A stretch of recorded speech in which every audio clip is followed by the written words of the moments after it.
জাতীয় থেকে আন্তর্জাতিক, প্রান্তিক জনপদ থেকে নগর, চারপাশে কি ঘটছে এই মুহূর্তে সবকিছু নিয়ে আমাদের আয়োজন এখন চারদিক। আপনাদের সঙ্গে আছি আমি শামীমা রহমান শাম্মী।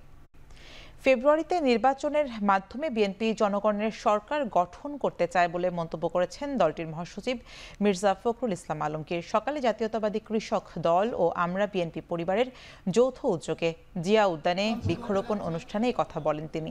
বলেন, সরকার প্রতিশ্রুতি সময়ে নির্বাচন দেবে, সেটিই আশা। শেখ হাসিনা মানবজাতির কলঙ্ক উল্লেখ করে মির্জা ফখরুল ইসলাম আলমগীর বলেন, গণহত্যার জন্য শেখ হাসিনাকে ক্ষমা করবে না দেশের মানুষ। এ সময় দলের পক্ষ থেকে ফান্ড তৈরি করে জুলাই আগস্টের হতাহত পরিবারকে পুনর্বাসন করা হবে বলেও জানান বিএনপি মহাসচিব। আমি সকল শহীদদের প্রতি গভীর শ্রদ্ধা নিবেদন করে আরো যে কিছু কাজ আছে, কেউ গণতন্ত্রে বিশ্বাস করবে, কেউ সমাজতন্ত্রে বিশ্বাস করবে, কেউ আপনার ওয়েলফেয়ার স্টেটে বিশ্বাস করবে। এই সবগুলোকে মিলিয়ে আমরা একটা রেইনবো স্টেট, একটা রামধনু যেভাবে অনেকগুলো রং নিয়ে ওঠে, সেরকম একটা রাষ্ট্র নির্মাণ করতে অনেক আগেই আমাদের দেশনেত্রী বেগম খালেদা জিয়া সেই স্বপ্ন দেখেছিলেন। ওই যে মা যে তার ছেলেকে দেখে স্বপ্ন দেখেছিল যে তার দুঃখ দূর হবে, সেই পরিবারগুলোর পুনর্বাসনের ব্যবস্থা করা, আর যারা আহত হয়ে আছে, যারা চোখ হারিয়েছে, তাদের পুনর্বাসনের ব্যবস্থা করা। স্বাধীনতার পক্ষ বিপক্ষ নিয়ে আওয়ামী লীগ বিভাজনের রাজনীতি করলেও বিএনপির সেই ধারায় যেতে চায় না বলে মন্তব্য করেছেন দলটির স্থায়ী কমিটির সদস্য সালাউদ্দিন আহমেদ। রোববার সন্ধ্যায় ঢাকা বিশ্ববিদ্যালয়ের টিএসসি অডিটোরিয়ামে স্ফুলিঙ্গ থেকে দাবানল, অভ্যুত্থানের অজানা অধ্যায় বইয়ের মোড়ক উন্মোচন অনুষ্ঠানে প্রধান অতিথির বক্তব্যে তিনি একথা বলেন, গণতান্ত্রিক শক্তিগুলোর মধ্যে যারা বিরোধ তৈরি করেছে তারাই দেশকে একটি অস্থিতিশীল পরিস্থিতির দিকে নিয়ে যেতে চায়। এ সময় তিনি আরো বলেন, আওয়ামী লীগের নামে যাতে কেউ নতুন করে রাজনীতি করতে না পারে সেই রাজনৈতিক প্রেক্ষাপট তৈরি করতে হবে।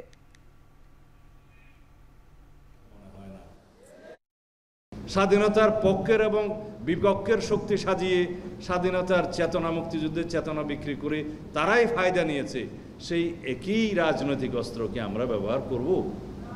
আমরা করতে পারি? সুতরাং আমরা ঐক্যবদ্ধ বাংলাদেশ চাই।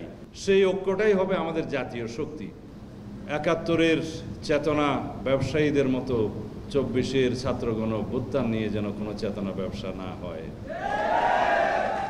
আমি নসিহত করি, যারা ২৪-এর গণ অভ্যুত্থানের একমাত্র ভাগীদার হিসেবে দাবি করতে চায়, তারা যেন উপলব্ধি করে কখনো কোনো গণ অভ্যুত্থান, ছাত্র গণ অভ্যুত্থান, ছাত্র জনতার, সারা দেশের মানুষের, সমগ্র দেশের মানুষের অংশগ্রহণ ব্যতী রেখে কখনো সংগঠিত হয় না।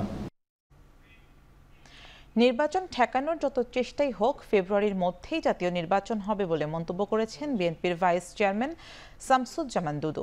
রোববার প্রজন্ম দলের প্রতিষ্ঠাবার্ষিকী উপলক্ষে জাতীয় প্রেস ক্লাবের সামনে আয়োজিত নাগরিক সমাবেশে কথা বলেন তিনি।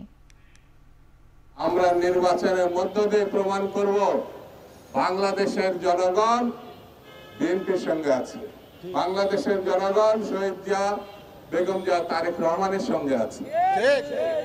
এবং সেই নির্বাচন আপনারা ঠেকানোর যত চেষ্টাই করেন না কেন, ফেব্রুয়ারির মধ্যেই জাতীয় সংসদের নির্বাচন হবে। ভারত বা অন্য কোন প্রতিক্রিয়াশীল শক্তি, আধিপত্যবাদী শক্তি ঠেকাতে পারবে না। ফেব্রুয়ারিতে নির্বাচনের অঙ্গীকার বাস্তবায়ন না হলে বর্তমান সরকারকে ১ ঘণ্টাও ক্ষমতায় থাকতে না দেওয়ার হুঁশিয়ারি দিয়েছেন বিএনপির নেতা ইঞ্জিনিয়ার ইশরাক হোসেন। রোববার সন্ধ্যায় নয়াপল্টনে দলের কেন্দ্রীয় কার্যালয়ের সামনে মশাল মিছিল শেষে আয়োজিত সমাবেশে তিনি এই মন্তব্য করেন। অন্তর্বর্তীকালীন সরকার প্রধানের সাথে আলাপ আলোচনা করে আমরা জানতে পারি ফেব্রুয়ারিতে উনি রাজি হয়েছে। উনি রাজি, আমরা রাজি। এই ফেব্রুয়ারি থেকে যদি একদিনও পেছানোর চেষ্টা করে এই সরকারকে ১ ঘন্টা আমরা, জামাত শিবির, এনসিপি, এরা সব একই সূত্রে গাথা। তারা চায় না বাংলাদেশে একটা স্বাভাবিক, সুস্থ, নিরাপদ পরিবেশ বজায় থাকুক। বাংলাদেশে থাকেন, বাংলাদেশের মাটিতে থাকেন, কোন জেলার মানুষের সেন্টিমেন্ট কি, কোন জেলার মানুষ কোন কথা বললে কিভাবে রিঅ্যাক্ট করতে পারে, এগুলো আপনারা জানেন না। কক্সবাজারে সত্য উন্মোচন করেছেন এনসিপি নেতা নাসিরুদ্দিন পাটোয়ারি। চট্টগ্রামে জুলাই পদযাত্রায় কথা বলেছেন দলটির আহ্বায়ক নাহিদ ইসলাম। আর উত্তরাঞ্চলের মুখ্য সংগঠক সার্জিস আলম বলেন, রাজনীতিতে কথার যুদ্ধ থাকবেই, তবে হামলা, মঞ্চ ভাঙচুর ও অগ্নিসংযোগ ফ্যাসিবাদী আচরণ। 20তম দিনে এনসিপির জুলাই পদযাত্রা শুরু হয় রাঙামাটি থেকে। চট্টগ্রাম থেকে রাঙামাটিতে পৌঁছলে তাদেরকে স্বাগত জানান পাহাড়ের বাসিন্দারা। গোপালগঞ্জ, কক্সবাজার ও বাঁশখালীতে এনসিপির কর্মীদের ওপর হামলার ঘটনায় মোড়ে মোড়ে বাড়ানো হয় আইন শৃঙ্খলা বাহিনীর তৎপরতা। পরে সন্ধ্যায় চট্টগ্রামে পৌঁছান দলটির নেতাকর্মীরা। সমাবেশে যোগ দিতে বহদ্দারহাটের 2 নম্বর গেট বিপ্লব উদ্যানে জড়ো হতে থাকেন বিভিন্ন ওয়ার্ড এবং আশপাশের উপজেলা থেকে আসা নেতাকর্মীরা। কানায় কানায় পূর্ণ হয় সমাবেশের স্থল। এর আগে রোববার সকালে চট্টগ্রামের হোটেল সৈকতে শহীদ পরিবারের সদস্যদের সাথে দেখা করেন নাহিদ ইসলাম। সম্মানিত বিপ্লবী মুখ্য সমন্বয়ক নাসিরুদ্দিন পাটোয়ারি কক্সবাজারে সত্য উন্মোচন করেছেন। সেই সত্য উন্মোচন করার জন্য বিভিন্ন জায়গায় আমাদেরকে বাধা দেওয়া হচ্ছে। গণ অভ্যুত্থানের সময় আমরা বলেছিলাম, বাধা দিলে বাঁধবে লড়াই। যে কোনো কথায় বা কাজে ভুল হয় আমরা সংশোধন করে নিব, কিন্তু কথার সাথে কথার লড়াই হতে পারে। কথার সাথে কখনো গায়ে হাত দেওয়ার, মঞ্চ আগুন ধরিয়ে দেওয়ার, ব্যানার পুড়িয়ে দেওয়ার, রক্তাক্ত করার লড়াই হতে পারে না। একটা ইনসাফ ভিত্তিক রাষ্ট্র লাগবে, যেই রাষ্ট্র ব্যবস্থায় স্বাস্থ্য, শিক্ষা, অবকাঠামো, কর্মসংস্থান, সাম্প্রদায়িক সম্প্রীতির মধ্য দিয়ে একটা গ্রহণযোগ্য এবং বাসযোগ্য বাংলাদেশ গড়ে উঠবে। কক্সবাজারে বিএনপির স্থায়ী কমিটির সদস্য সালাউদ্দিন আহমেদকে নিয়ে এনসিপির নেতা নাসিরুদ্দিন পাটোয়ারির বক্তব্যের প্রতিবাদে বিক্ষোভ মিছিল ও সমাবেশ করেছে বিএনপি। একই বিষয়ে রাঙামাটিতেও বিক্ষোভ করেছে দলটি। রোববার বিকেলে কক্সবাজার শহরের কেন্দ্রীয় শহীদ মিনার প্রাঙ্গণে সমবেত হন বিএনপি সহ দলের সহযোগী ও অঙ্গ সংগঠনের নেতাকর্মীরা। পরে সেখানে সংক্ষিপ্ত সমাবেশ করেন। সমাবেশ শেষে বিক্ষোভ মিছিল বের করা হয়। এতে ব্যানার, ফেস্টুন সহ দলের বিভিন্ন স্তরের হাজার হাজার নেতাকর্মী অংশ নেন। এ সময় এনসিপি নেতার বক্তব্যের প্রতিবাদ জানিয়ে নানান ধরনের স্লোগান দেন তারা। মিছিলটি শহরের গুরুত্বপূর্ণ সড়ক প্রদক্ষিণ করে। একই বিষয়ে রাঙামাটিতেও বিক্ষোভ করেছে দলটি। গতকাল এনসিপির পদযাত্রা থেকে কেন্দ্রীয় নেতা নাসিরুদ্দিন পাটোয়ারির একটি বক্তব্যের জেরে ফুঁসে ওঠে কক্সবাজার জেলা বিএনপি।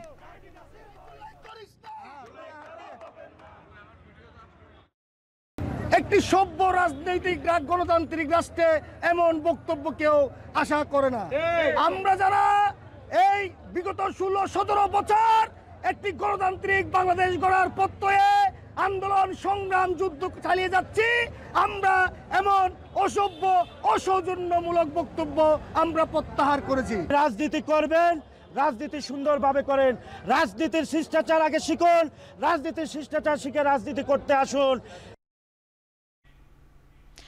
আওয়ামী লীগ যদি তওবা করে তবে দলটিকে রাজনীতিতে পুনর্বাসন করা হবে বলে মন্তব্য করেছেন এবি পার্টির চেয়ারম্যান মুজিবুর রহমান মঞ্জু। রোববার বিকেলে রাজধানীতে এক অনুষ্ঠানে যোগ দিয়ে তিনি এই ঘোষণা দেন। বিএনপি ও জামায়াতের কারণে বারবার আওয়ামী লীগের পুনরুত্থান ঘটেছে বলে মন্তব্য করেন তিনি। শুধু পাওয়ার চিন্তা করেন আর কি অবস্থা ছিল সেটা চিন্তা করেন। আল্লাহর ওয়াস্তে ঐক্যটা বজায় রাখেন, রাষ্ট্রটাকে একটা জায়গায় নেন, সংস্কারগুলোর সাথে সবাই একমত হন এবং এই নতুন বাংলাদেশটাকে আমরা গড়ি। সেই নতুন বাংলাদেশটা গড়ার পরে আমরা আওয়ামী লীগকে বলবো যে ওযু কালাম করে, গোসল টোসল করে, তওবা তিল্লা করে আসেন, আপনাদেরকেও আমরা আমাদের রাজনীতিতে আমরা রিকনসিলিয়েশন করতে চাই। এটাই হচ্ছে আমাদের নতুন বাংলাদেশের স্বপ্ন। প্রধানমন্ত্রী দলীয় প্রধান হতে পারবে না এ বিষয়ে বিএনপি একমত নয় বলে ঐক্যমত্য কমিশনের বৈঠকে ফের জানিয়েছেন দলটির স্থায়ী কমিটির সদস্য সালাউদ্দিন আহমেদ। অন্যদিকে ভিন্ন ভিন্ন ব্যক্তিকে প্রধানমন্ত্রী, দলীয় প্রধান ও সংসদীয় দলের প্রধান করার প্রস্তাব দিয়েছে এনসিপি। আর তত্ত্বাবধায়ক সরকারে ক্ষমতাসীন দলের পাশাপাশি বিরোধী দল ও তৃতীয় সংখ্যাগরিষ্ঠ দল থেকে প্রতিনিধি রাখার প্রস্তাব জামায়াতের। এ অবস্থায় তত্ত্বাবধায়ক সরকার ও উচ্চকক্ষ ইস্যুতে আগামী 2-1 দিনের মধ্যে সমাধান আসবে বলে আশা করছেন কমিশনের সহসভাপতি ডক্টর আলী রিয়াজ। দুটি পার্টি হয় পার্লামেন্টে অথবা জোট হয়, তারা পার্লামেন্টারি পার্টি ফর্ম করে তারা ডিসাইড করে কোন ব্যক্তি প্রধানমন্ত্রী হবেন। এখন সেই ব্যক্তি যদি কোনো একটা দলের প্রধান হন, সেই ক্ষেত্রে তাকে এটা অযোগ্য ঘোষণা করা হয় না বা অযোগ্যতা থাকে না, কারণ এটা একটা ডেমোক্রেটিক প্র্যাকটিস। প্রধানমন্ত্রী, লিডার অফ দি হাউস এবং দলের প্রধান, এই তিনটির ভিতরে যে কোনো একটাতে একজন ব্যক্তি দায়িত্ব পালন করতে পারেন। উনি হয়তো প্রধানমন্ত্রী থাকবেন, নতুবা দলের প্রধান থাকবেন, নতুবা লিডার অফ দি হাউস থাকবেন। আমরা এখানে বলেছি যে না, দুইটাতে ওনাকে চয়েস দেওয়া যেতে পারে। একটি হচ্ছে প্রধানমন্ত্রী আর একটা হচ্ছে লিডার অফ দি হাউস। প্রধানমন্ত্রী এবং বিরোধী দলীয় প্রধান, একই সাথে স্পিকার, ডেপুটি স্পিকার এবং সংসদে যেই দল তৃতীয় অবস্থানে থাকবে তাদের সেখান থেকে একজন, মোট 5 জনের একটি বাছাই কমিটি হবে। এবং প্রধান উপদেষ্টার প্রস্তাবনার ক্ষেত্রে বাকি যে 3 দল, অর্থাৎ সরকার দল, বিরোধী দল এবং তৃতীয় দল, তারা 3 থেকে 5 জন করে নাম প্রস্তাব করবেন। জাতীয় ঐক্যমত্য কমিশন ইতিমধ্যেই জুলাই সনদ প্রণয়নের লক্ষ্যে গত ফেব্রুয়ারি থেকে কাজ করছে। রাজনৈতিক দলগুলোর সঙ্গে প্রথম এবং দ্বিতীয় পর্যায়ের আলোচনার মধ্যে দিয়ে বেশ কিছু গুরুত্বপূর্ণ বিষয়ে ইতিমধ্যেই ঐক্যমত্য হয়েছে। আমরা আশা করছি যে বাকি দিনগুলোর সংলাপে আরও কয়েকটি মৌলিক বিষয়ে ঐক্যমত্য প্রতিষ্ঠিত হবে এবং জুলাই মাসের মধ্যেই একটি জাতীয় সনদ প্রণয়ন করা সম্ভব হবে। ঘাটতি তথ্য পূরণের দ্বিতীয় ধাপে জাতীয় নাগরিক পার্টি সহ 83টি দলকে চিঠি দেওয়া শুরু করেছে নির্বাচন কমিশন। এর আগে নির্বাচন কমিশনের নিবন্ধন পেতে 144টি নতুন দল আবেদন করলেও প্রাথমিক যাচাই বাছাইয়ে কোনো দলই উত্তীর্ণ না হয় প্রথম ধাপে 62টি নিবন্ধন প্রত্যাশী দলকে ঘাটতির তথ্য পূরণে চিঠি দিয়েছিল ইসি। রোববার ইসির উপসচিব মোহাম্মদ মাহবুব আলম শাহ এই তথ্য নিশ্চিত করেন। তিনি জানান, প্রথম ধাপে 62টি দলকে চিঠি দেওয়া হয়েছে। এবার দ্বিতীয় ধাপে 83টি দলকে চিঠি পাঠানোর প্রক্রিয়া শুরু হয়েছে।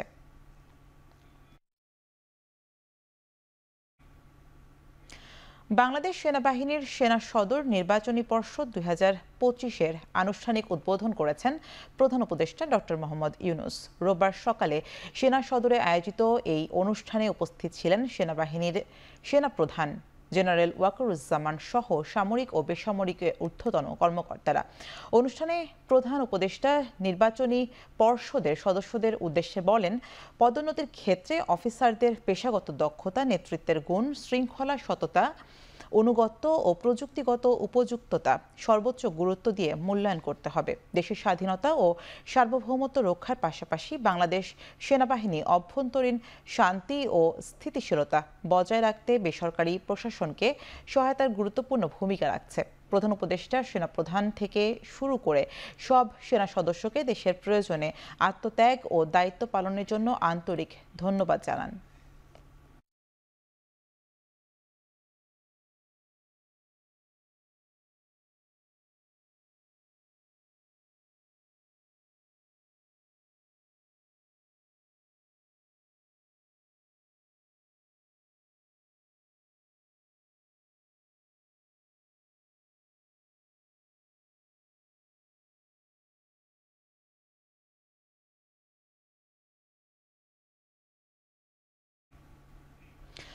মানবতাবিরোধী অপরাধের মামলায় একদিনে 38 আসামিকে হাজির করা হলো আন্তর্জাতিক অপরাধ ট্রাইব্যুনালে। একসাথে এত আসামি হাজির করার নজির আর নেই। 9 সাবেক মন্ত্রী, 2 উপদেষ্টা, বিচারপতি ও পুলিশ কর্মকর্তা ছিলেন আসামির তালিকায়। এদিন 15 অক্টোবরের মধ্যে 45 আসামির তদন্ত প্রতিবেদন দাখিলের নির্দেশ দিয়েছে আদালত। এছাড়া 23 আসামির পরবর্তী শুনানির তারিখ 5 অক্টোবর ধার্য করা হয়েছে।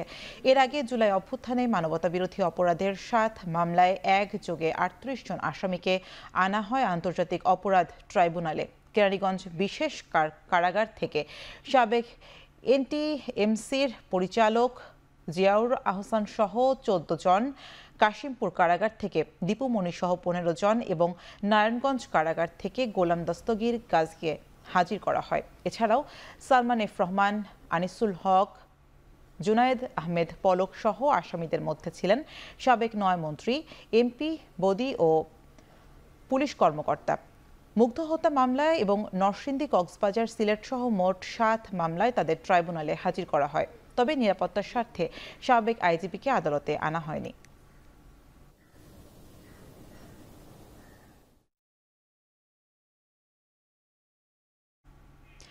রাজুকের প্লট বরাদ্দে দুর্নীতির অভিযোগে শেখ হাসিনা, সজীব ওয়াজেদ জয় সহ অন্যান্য আসামিদের বিরুদ্ধে দুদকের করা 6 মামলা বিচারের জন্য বদলির নির্দেশ দিয়েছেন আদালত। রোববার শুনানি শেষে ঢাকার মহানগর জ্যেষ্ঠ বিশেষ জজ জাকির হোসেন গালিবের আদালত এই আদেশ দেন। দুদক প্রসিকিউটর মীর আহমেদ আলী সালাম জানান, দুদকের করা এসব মামলা বিচারের জন্য পৃথক পৃথক আদালতে পাঠানো হয়েছে, তবে এখনও আদালতের নাম ও তারিখ ঠিক হয়নি। এসব মামলায় আসামিদের অনুপস্থিতিতেই বিচার শুরু হতে যাচ্ছে।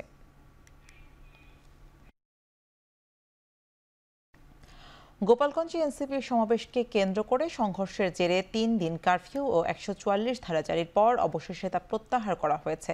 পরিস্থিতি পর্যালোচনা করে পরবর্তী সিদ্ধান্ত নেওয়া হবে বলে এক বিজ্ঞপ্তিতে জানিয়েছে জেলা প্রশাসক। রোববার ভোর 6টা থেকে রাত 8টা পর্যন্ত 144 ধারা কার্যকর ছিল। এর মধ্যেই এইচএসসি ও সমমানের পরীক্ষা হয়েছে। এদিকে গোপালগঞ্জে সংঘর্ষে মৃত্যুর ঘটনায় আরও 4টি হত্যা মামলা করেছে পুলিশ। আসামি করা হয়েছে প্রায় 5,500 মানুষকে। ময়নাতদন্ত ইস্যুতে গোপালগঞ্জ জেনারেল হাসপাতাল বিবৃতিতে বলছে, সংঘর্ষে নিহতদের স্বজনদের অসৌজন্যমূলক ও উত্তেজিত আচরণের কারণে মরদেহের ময়নাতদন্ত করা সম্ভব হয়নি। স্বজনরা জোর করে হাসপাতাল থেকে মরদেহ নিয়ে গেছে বলেও বিবৃতিতে উল্লেখ করা হয়েছে।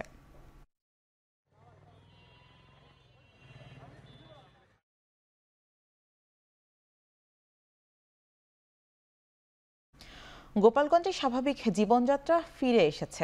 এখন ধীরে ধীরে 144 ধারা তুলে নেওয়া হবে বলে জানিয়েছেন স্বরাষ্ট্র উপদেষ্টা জাহাঙ্গীর আলম চৌধুরী। সকালে সচিবালয়ে আইন শৃঙ্খলা সংক্রান্ত কমিটির বৈঠক শেষে তিনি বলেন, গোপালগঞ্জে যারা অন্যায় করেছে শুধু তাদেরই গ্রেপ্তার করা হচ্ছে। নির্বাচন নিয়ে আইন শৃঙ্খলা বাহিনীর প্রস্তুতি নেওয়া এখনও যথেষ্ট সময় আছে বলেও জানান স্বরাষ্ট্র উপদেষ্টা। অন্যায় করলে সে গ্রেপ্তার হবে। আমি একটা কথাই বলছি, কোনো অবস্থায় যেন দুষ্কৃতিকারী ছাড়া না যেন পায়, আর যেন যে অপরাধ করে নাই যে যেন কোনো অবস্থায় ধরা না পড়ে। এই আইন শৃঙ্খলা বাহিনী সুষ্ঠু নির্বাচন করতে পারবে না কেন? আইন শৃঙ্খলা বাহিনী যে প্রস্তুতি, আরও তো অনেক সময় রয়ে গেছে, আমাদের প্রস্তুতি রয়ে গেছে, আমাদের ট্রেনিং হচ্ছে, আমরা ট্রেনিং প্রোগ্রাম করে দিচ্ছি, আমরা তো প্রস্তুতি নিয়ে নিচ্ছি, আল্লাহ দিলে করতে কোনো অসুবিধা হবে না। আজ থেকে রাজধানীর হাতিরঝিলে চক্রাকার বাস সার্ভিসের র্যাপিড পাস চালু হয়েছে। পর্যায়ক্রমে সব গণপরিবহনে এই ডিজিটাল টিকেটিং চালুর পরিকল্পনার কথা জানিয়েছেন সড়ক ও পরিবহন উপদেষ্টা ফজলুল করিম। বিকেলে হাতিরঝিলের চক্রাকার বাস সার্ভিসের র্যাপিড পাস কার্যক্রমের উদ্বোধন করেন সড়ক ও পরিবহন উপদেষ্টা। এ সময় তিনি বলেন, নগদ অর্থ লেনদেনের ঝামেলা কমাতে মোবাইল অ্যাপ ভিত্তিক র্যাপিড পাস সার্ভিস চালু করা হয়েছে। যাত্রীদের হয়রানি কমবে, এছাড়া সময়ও বাঁচবে বলে জানান তিনি। উপদেষ্টা আরও বলেন, ফিটনেসবিহীন বাস বন্ধে মোবাইল কোর্ট পরিচালনা শুরু হয়েছে। সড়কে শৃঙ্খলা ফেরাতে নিয়ন্ত্রিত স্টপেজ, নতুন রুট ও র্যাপিড পাসের মতো একাধিক উদ্যোগ বাস্তবায়নের সরকার কাজ করছে বলে জানান সড়ক ও যোগাযোগ উপদেষ্টা। যারা বিদেশে ট্রাভেল করছেন দেখছেন যে টিকিটের জন্য কোথাও, বাস টিকিটের জন্য কোথাও কাউকে লাইন ধরতে হয় না। তো সেটাই আমরা এখানে চালু করতে চাই।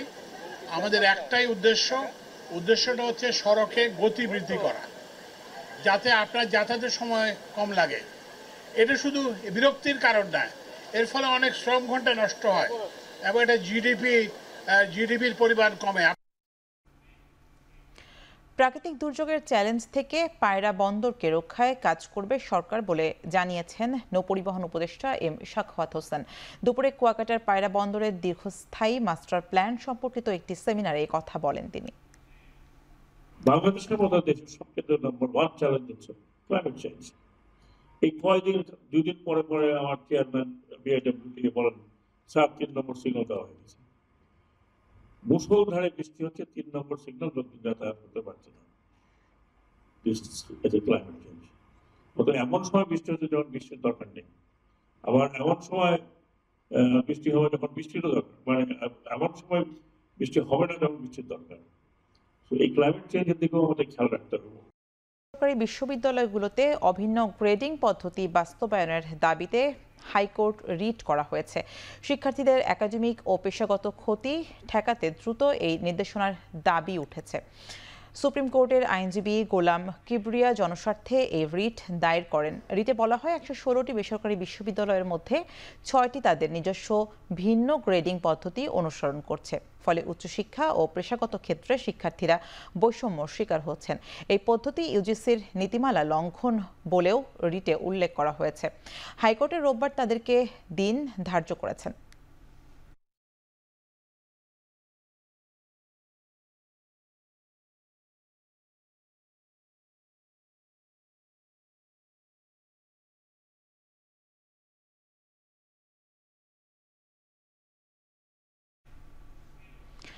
ঢাকায় জাতিসংঘের মানবাধিকার কার্যালয় স্থাপনের প্রতিবাদে বিক্ষোভ সমাবেশ করেছে ঢাকা বিশ্ববিদ্যালয়ের শিক্ষার্থীরা। বিকেলে টিএসসির রাজু ভাস্কর্যের পাদদেশে বিক্ষুব্ধ শিক্ষার্থীবৃন্দ ব্যানারে এই কর্মসূচির অনুষ্ঠিত হয়। সমাবেশে বক্তারা বলেন, ঢাকায় জাতিসংঘের মানবাধিকার কার্যালয় স্থাপন দেশের সার্বভৌমত্বে সরাসরি হস্তক্ষেপ, ধর্মীয় ও সামাজিক মূল্যবোধের সঙ্গে সাংঘর্ষিক এবং আন্তর্জাতিক পরিসরে দেশের ভাবমূর্তিকে প্রশ্নবিদ্ধ করবে। জাতিসংঘের মানবাধিকার কার্যালয়ের সাথে যে চুক্তি করেছেন সেটা বাতিল করতে হবে। বাতিল করে বাংলাদেশের যে মানবাধিকার কমিশন রয়েছে সেটাকে সচল করতে হবে। এই দেশে বাইরের দেশ থেকে একটা কমিশন দিয়েছে আমাদের দেশের ভেতরে সার্বভৌমত্ব আমাদের মূল্যবোধকে প্রশ্নবিদ্ধ করবো। এটার যদি বৈধতা দেওয়া হয় আমাদের দেশে, তাহলে আমাদের দেশের সার্বভৌমত্ব, আমাদের দেশের শান্তি, আমাদের দেশের শৃঙ্খলা সবকিছু বিঘ্ন হবে। ঢাকা বিশ্ববিদ্যালয় কেন্দ্রীয় ছাত্র সংসদ ডাকসু নির্বাচনের তফসিল আগামী 29 জুলাই ঘোষণা করা হবে। সেপ্টেম্বরের দ্বিতীয় সপ্তাহে ভোট হতে পারে বলে জানিয়েছেন ডাকসু নির্বাচন কমিশন। রোববার সকালে ঢাকা বিশ্ববিদ্যালয়ের নওয়াব আলী চৌধুরী সিনেট ভবনে ডাকসু নির্বাচন কমিশন, বিশ্ববিদ্যালয় প্রশাসন, প্রভোস্ট কমিটি, ডিন কমিটি, সকল ছাত্র সংসদ সংগঠন সহ অংশীজনদের সাথে ডাকসু নির্বাচনের তফসিল সংক্রান্ত চূড়ান্ত বৈঠক শেষে এসব তথ্য জানানো হয়। ডাকসু নির্বাচনে ভোট কেন্দ্রে 6 জায়গায় স্থাপনের সিদ্ধান্ত নেওয়া হয়েছে। এর মধ্যে প্রথমবারের মতো হলের বাইরেও ভোট কেন্দ্র থাকবে। নির্ধারিত সময়ের মধ্যেই নির্বাচন করতে কমিশন বদ্ধপরিকর বলে জানান ঢাকা বিশ্ববিদ্যালয়ের উপাচার্য অধ্যাপক ডক্টর নিয়াজ আহমেদ খান। 29 তারিখের ব্যাপার তো অলরেডি আপনাদেরকে পরিষ্কার বলা হয়েছে। তার 3টা কারণ। একটা হচ্ছে আমাদের ভোটার তালিকা চূড়ান্তকরণের বিষয় আছে, এই বছর কিছু বিশেষত্ব আছে, 22-24-25 সালের বিষয় আছে, আমাদের 18-19 সালের বিষয় আছে, এবং আমাদের এর মধ্যে কিছু ওই ফৌজদারি অপরাধে যুক্ত কিংবা ছাত্র নিষিদ্ধ ঘোষিত ছাত্র সংসদ যুক্ত এরকম বিষয়গুলো আছে ভোটার তালিকা। সুতরাং কিছু সময় একটা লাগছে। আমার মনে হয় অত্যন্ত রিজনেবল। 29 তারিখ তারা করবেন। আমরা তাদেরকে আবারও অভিবাদন জানাই, আপনাদেরকে আবারও ধন্যবাদ জানাচ্ছি। ঢাকা বিশ্ববিদ্যালয় আপনারা সবাইকে নিয়ে আপনারা যেভাবে চাবেন সেভাবেই হবে। সমালোচনার মুখে অবশেষে 65 চিকিৎসকের নিয়োগ বাতিল করল বাংলাদেশ শিশু হাসপাতালের পরিচালনা বোর্ড। এর আগে গত 29 জুন হাসপাতালের পরিচালক অধ্যাপক মোহাম্মদ মাহবুব হক অ্যাডহক ভিত্তিতে নিয়োগের জন্য 65 জন চিকিৎসকের একটি তালিকা তৈরি করেন। এই অনুমোদন দেন হাসপাতালটির পরিচালনা বোর্ডের সভাপতি অধ্যাপক AKM আজিজুল হক। এই বছরের 12 ও 13 এপ্রিল হাসপাতালের পরিচালনা বোর্ডের 22 ও 23তম সভার পর 30 জুনের মধ্যে বাংলাদেশ শিশু হাসপাতাল ও ইনস্টিটিউটে 65 জন চিকিৎসক নিয়োগের ঘোষণা দেওয়া হয়। পরে নিয়োগ বিজ্ঞপ্তি, পরীক্ষা গ্রহণ, খাতা মূল্যায়ন ও প্রজ্ঞাপন ছাড়া এই নিয়োগ নিয়ে প্রশ্ন তোলেন বঞ্চিত ও সাধারণ চিকিৎসকরা। এ নিয়ে 15 জুলাই শিশু হাসপাতালে অভিযানও পরিচালনা করে দুর্নীতি দমন কমিশন। এছাড়াও এই নিয়োগ নিয়ে তদন্তের সিদ্ধান্তও নিয়েছে স্বাস্থ্য মন্ত্রণালয়।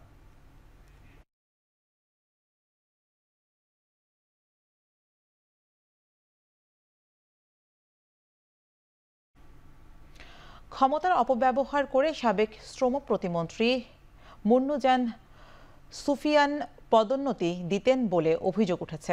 এরই মধ্যে তার এবং শ্রম অধিদপ্তরের পরিচালক মিজানুর রহমানের বিরুদ্ধে চার্জশিট গঠন করেছে দুদক। নিয়মিত ব্রিফিংয়ে কথা জানিয়েছেন দুদকের মহাপরিচালক আক্তার হোসেন।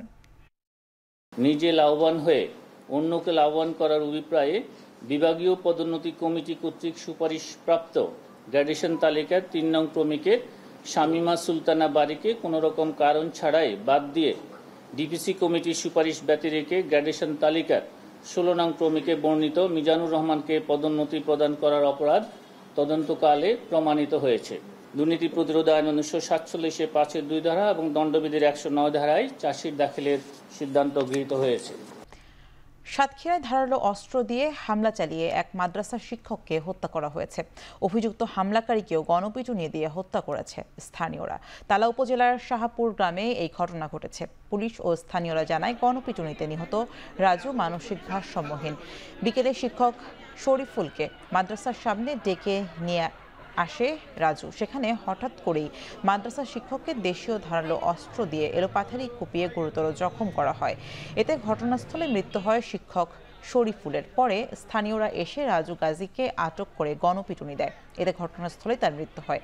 এই ঘটনায় পুরো এলাকায় আতঙ্ক ও শোকের ছায়া নেমে এসেছে।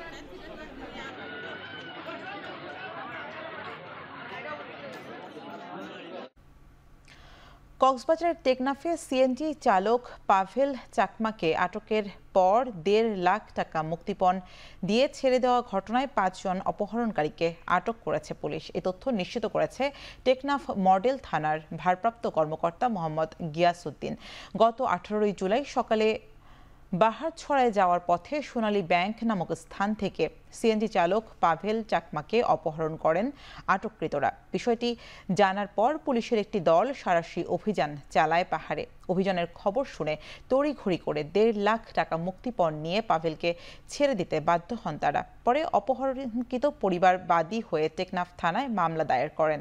পরে 19 জুলাই রাতে টেকনাফের বাহারছড়ি মেশিন ড্রাইভ সড়কের পাশে একটি বাস কাউন্টারের সামনে থেকে তাদের আটক করা হয়। এ সময় তাদের কাছ থেকে দেশীয় অস্ত্র উদ্ধার করে পুলিশ।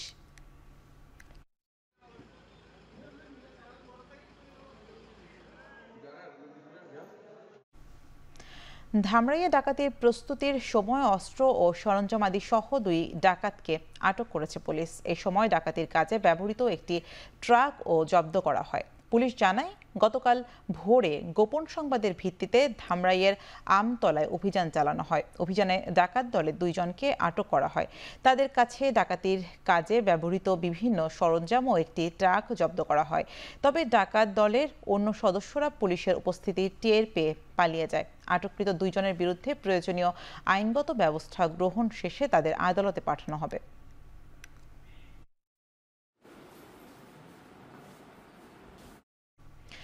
নেত্রকোনার দুর্গাপুরে স্বামী স্ত্রীর ঝুলন্ত মরদেহ উদ্ধার করেছে পুলিশ। সকালে উপজেলার কুড়ালিয়া গ্রামে তাদের বাড়ি থেকে স্বামী সোহাগ মিয়া ও স্ত্রী ঝুমা আক্তারের মরদেহ উদ্ধার করা হয়। পুলিশ ও স্বজনরা জানান 3 বছর আগে সদর ইউনিয়নের ট্রাক চালক সোহাগ মিয়ার সাথে বিয়ে হয় কুড়ালিয়া গ্রামের ঝুমা আক্তারের। স্ত্রী ও সন্তান নিয়ে সোহাগ মিয়া নিয়ে শ্বশুরবাড়িতেই থাকতেন। রবিবার ভোরে হঠাৎ তাদের ঘরে শিশুর কান্নার শব্দ শুনতে পায় ঝুমা আক্তারের বাবা রহিমউদ্দিন। পরে ঘরের ভেতরে ঢুকে 2 জনের ঝুলন্ত মরদেহ দেখতে পায়। পরে পুলিশ খবর দেয়া হলে তাদের মরদেহ উদ্ধার করে পুলিশ। পারিবারিক কলহের জেরে স্বামী স্ত্রী আত্মহত্যা করেছে বলে প্রাথমিকভাবে ধারণা পুলিশের।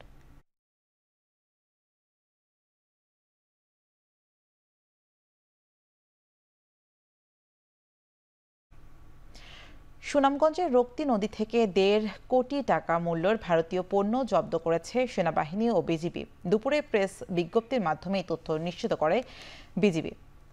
সুনামগঞ্জ 28 ব্যাটালিয়নের অধিনায়ক lieutenant colonel AKM Zakaria Kadir জানান, গোপন সংবাদের ভিত্তিতে সদর উপজেলার নিয়ামতপুর সেতু এলাকায় সেনাবাহিনীর সহযোগিতায় বিশেষ অভিযান চালিয়ে বিপুল পরিমাণে ভারতীয় পণ্য জব্দ করা হয়। জব্দকৃত সকল মালামাল সুনামগঞ্জ শুল্ক কার্যালয়ে জমা দেওয়া হয়েছে। ভারত বাংলাদেশ স্থল বাণিজ্যর প্রায় 80% হয় বেনাপোল বন্দর দিয়ে। বন্দর দিয়ে বছরে প্রায় 40,000 কোটি টাকার পণ্য আমদানি ও 8,000 কোটি টাকার পণ্য রপ্তানি হয়। দ্বিপাক্ষিক এই বাণিজ্য কার্যক্রম থেকে বিপুল রাজস্ব পায় সরকার। কাস্টমস কর্তৃপক্ষ জানায় 2024-25 অর্থ বছরে লক্ষ্যমাত্রা চেয়ে 316 কোটি 51 লাখ টাকা বেশি রাজস্ব আদায় করেছে সরকার। এর আগে কাস্টমস থেকে 6,705 কোটি টাকা রাজস্ব আদায়ের লক্ষ্যমাত্রা নির্ধারণ করে দেয় এনবিআর, অথচ বছর শেষে আদায় হয় 7,021 কোটি 51 লাখ টাকা, যা লক্ষ্যমাত্রার চেয়ে প্রায় 317 কোটি টাকা বেশি। 2023-24 অর্থ বছরে 5,948 কোটি টাকা লক্ষ্যমাত্রার বিপরীতে 6,167 কোটি 38 লাখ টাকা রাজস্ব আদায় করেছিল বেনাপোল কাস্টমস হাউস। রাজস্ব বেশি আদায় হওয়ায় পেছনে জবাবদিহিতা, বাণিজ্য স্বচ্ছতা ও যোগাযোগ ব্যবস্থার উন্নয়নকে সামনে আনছেন ব্যবসায়ীরা। তবে পণ্য খালাস জটিলতা কাটাতে পারলে রাজস্ব আদায় আরও বাড়বে বলে মনে করছেন তারা।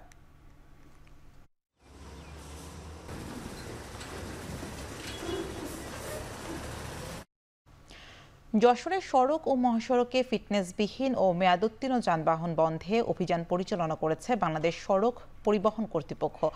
বিআরটিএ যশোর সার্কেলের সহকারী পরিচালক জানান, দিনব্যাপী চলমান অভিযানে 20 বছরের অধিক পুরনো বাস, মিনিবাস এবং 25 বছরের অধিক পুরনো ট্রাক, কাভার্ড ভ্যান সহ অবৈধ যানবাহনের বিরুদ্ধে ব্যবস্থা নেওয়া হয়। প্রথম দিনের অভিযানে ফিটনেসবিহীন ও মেয়াদোত্তীর্ণ 10টি বাস, ট্রাক জব্দ করা হয়েছে। অভিযানে সহযোগিতা করেছে জেলা প্রশাসন, পুলিশ এবং মালিক শ্রমিক ইউনিয়ন। নিরাপদ সড়ক নিশ্চিত করতে এবং দুর্ঘটনা কমাতে এই ধরনের অভিযান নিয়মিত পরিচালিত হবে বলে জানান বিআরটিএ কর্তৃপক্ষ।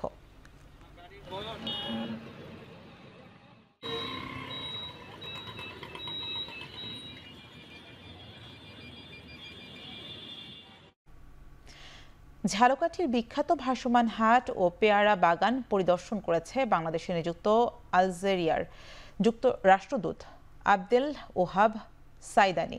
সকালে তিনি ভীমরুল্লি ও আটঘর কুরিয়ানায় বাজার পরিদর্শন করেন। পরিদর্শন শেষে রাষ্ট্রদূত জানান, আলজেরিয়ায় পেয়ারা উৎপাদন হয় না, তাই এখান থেকে পেয়ারা রপ্তানির সম্ভাবনা রয়েছে। বিষয়টি আলজেরিয়ার সরকার ও সংশ্লিষ্ট মন্ত্রণালয়ের সাথে আলোচনার মাধ্যমে এগিয়ে নেওয়ার চেষ্টা করবেন।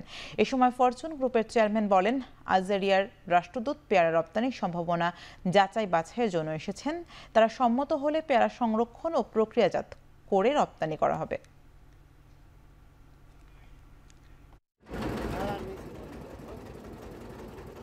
It's very rich in fruit, and this fruit doesn't exist in Algeria. I think it is opportunity, inshallah, to export it in Algeria. The fruit is very healthy and very nice, and I'm sure that people in Algeria will like it and will buy it. সিরাজগঞ্জে শুরু হয়েছে বৃক্ষরোপণ অভিযান ও সপ্তাহব্যাপী বৃক্ষ মেলা। শহরের মুক্তির সোপানে এই মেলার আয়োজন করেছে বন বিভাগ। রোববার দুপুরে বৃক্ষরোপণ অভিযান ও মেলার উদ্বোধন করেন জেলা প্রশাসক। মেলায় 37টি স্টলে অংশ নিয়েছে জেলার বিভিন্ন নার্সারি ব্যবসায়ীরা। মেলায় পাওয়া যাচ্ছে ফলজ, বনজ ও ঔষধি গাছ সহ নানান প্রজাতির গাছ। মেলা চলবে আগামী 26 তারিখ পর্যন্ত। 7 দিন ব্যাপী মেলায় অন্তত 15 লাখ টাকার গাছ বিক্রির আশা আয়োজকদের।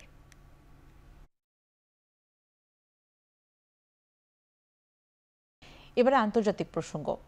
জাপানের উচ্চকক্ষ নির্বাচনে বুথ ফেরত জরিপে সংখ্যাগরিষ্ঠতা হারাতে বসেছে ক্ষমতাসীন প্রধানমন্ত্রী শিগেরু ইশিবার দল লিবারেল ডেমোক্রেটিক পার্টি।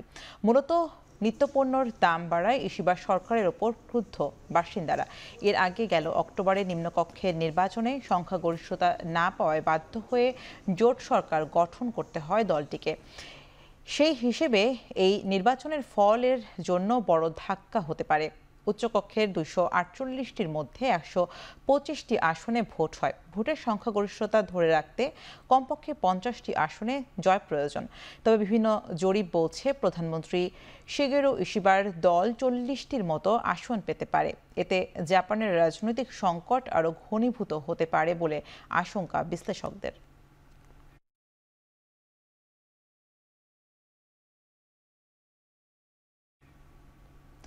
রাশিয়ার প্রশান্ত মহাসাগরীয় উপকূলের পেট্রোভ ভলভস্ক ও কামচাটস্কি অঞ্চলে 7.4 মাত্রার শক্তিশালী ভূমিকম্প অনুভূত হয়েছে।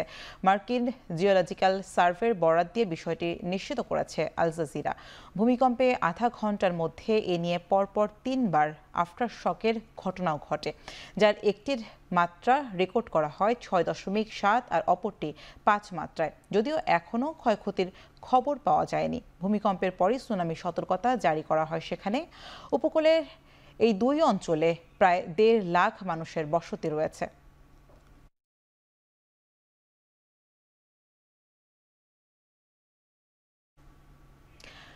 টানা 2 দশক কোমায় থাকার পর মারা গেছেন সৌদি যুবরাজ ঘুমন্ত যুবরাজ নামে খ্যাত প্রিন্স আল ওয়ালিদ বিন খালেদ। 35 বছর বয়সে মারা যান তিনি।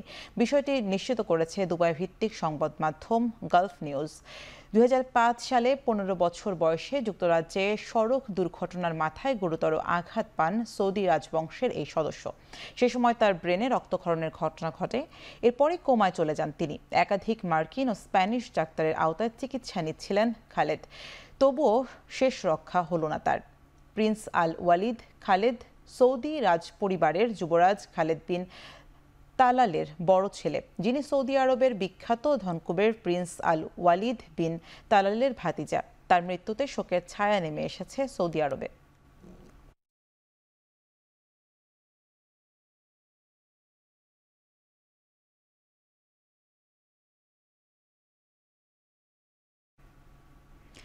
খাদ্যে বিষক্রিয়ায় আক্রান্ত হয়েছেন ইসরায়েলি প্রধানমন্ত্রী বেনিয়ামিন নেতানিয়াহু। তবে বর্তমানে তিনি অনেকটাই সুস্থ হয়ে উঠেছেন বলে জানিয়েছে তার কার্যালয়। আগামী 3 দিন তাকে বিশ্রামে থাকার পরামর্শ দিয়েছে চিকিৎসক। এক বিবৃতিতে ইসরায়েলের প্রধানমন্ত্রী কার্যালয় জানায়, গেল শনিবার রাতে হুট করে অসুস্থ হয়ে পড়েন নেতানিয়াহু। পরে পরীক্ষা নিরীক্ষার পর পেটে ব্যথা ও পানি শূন্যতা ধরা পড়ে। এরপর চিকিৎসকের পরামর্শে তার শরীরে রক্তনালীর মাধ্যমে তরল পদার্থ প্রবেশ করানো হয়। বর্তমানে তার অবস্থা কিছুটা উন্নতির দিকে। 2023 সালে 75 বছর বয়সী প্রধানমন্ত্রী নেতানিয়াহুর দেহে একটি প্রেস মেকার বসানো হয়। এছাড়া গেল বছরের ডিসেম্বরে তার মূত্রনালীর সংক্রমণ ধরা পড়ে।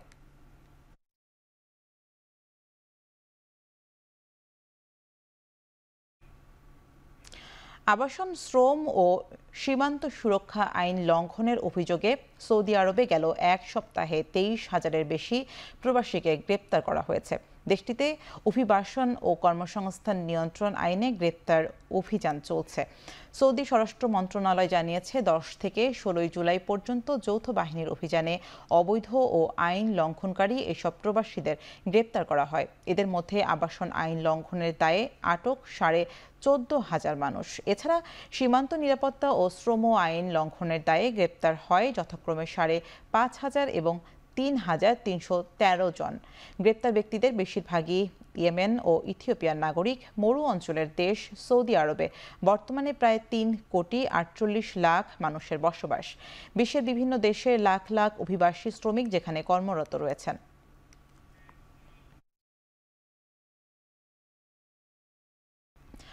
রাজনৈতিক কারণে ভারত এবং পাকিস্তানের মধ্যকার ক্রিকেট নিয়ে আছে অনিশ্চয়তা। সাম্প্রতিক সময়গুলোতে দুই দেশের ক্রিকেটীয় বিরোধ পৌঁছে গেছে ভিন্ন এক মাত্রায়। এবার সেটার প্রভাব পড়েছে সাবেক ক্রিকেটারদের প্রীতি টুর্নামেন্টেও। World champions of legends tournament রোববার মুখোমুখি হওয়ার কথা ছিল দুই প্রতিবেশী দেশ ভারত এবং পাকিস্তানের। তবে নিজেদের সঙ্গে বিবাদমান দেশের বিপক্ষে খেলতে নারাজ ভারত দলের বেশ কয়েকজন ক্রিকেটার, যাদের মধ্যে ছিলেন অধিনায়ক শিখর ধাওয়ান নিজেও। 6 দলের এই টুর্নামেন্টে তার অনেকটাই বাধ্য হয়েই বন্ধ করে দেয়া হয় ভারত এবং পাকিস্তানের মধ্যকার হাই ভোল্টেজ ম্যাচটি। যদিও আসরের সেমিফাইনাল কিংবা ফাইনাল পর্বে দুই দলের মুখোমুখি সূচি হলে তাতে কেমন ব্যবস্থা নেওয়া হবে সেটা এখন পর্যন্ত অনিশ্চিত।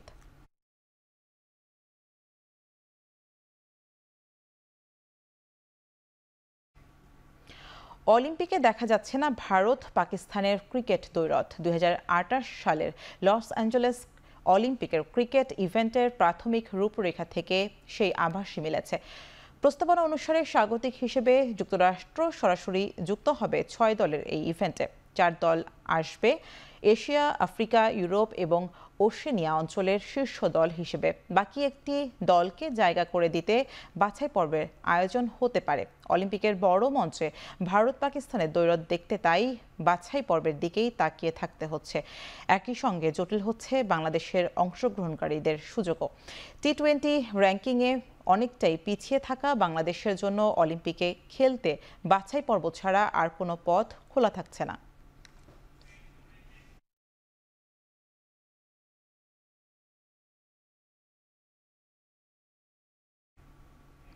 শেষ করছি এখন চারদিকের আয়োজন। এখন টেলিভিশন ওয়েবসাইটে দেখতে ভিজিট করুন www.ekon.tv, ফেসবুকে দেখতে ভিজিট করুন facebook.com/tv.ekon এবং ইউটিউবে দেখতে ভিজিট করুন youtube.com/c/ekontv।